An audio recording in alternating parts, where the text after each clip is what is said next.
22,5 mingga 3.9 sekundda chiqadigan BYD Han kelib qoldi-yu. BYD Hanni qaranglar. Polni navorot, polni, mana buni qaranglar. Yarashib turishini. Biz boraman degan mashina.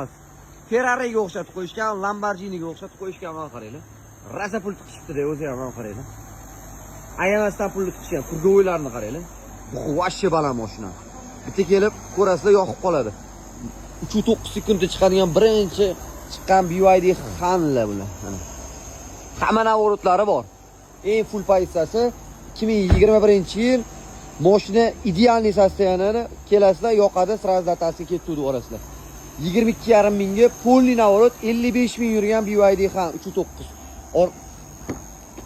Orqalaridan planshetlarigacha bor, planshetlarigacha. Hamma navorotlari cho'tki. Xudo xolasa ulgurib qolasizlar. 52 ming ekan, 55 ming dorimman. Mashina zo'r holatda turibdi, tez ulgurib qolasizlar. 22,5 mingga bosib yuboradigan joyi ekan. Bitta like qizartirib tashlaylar, bosib yuboringlar, jo'latib tashlaylar. 22,5 mingga zo'r narx bosib yuboringlar.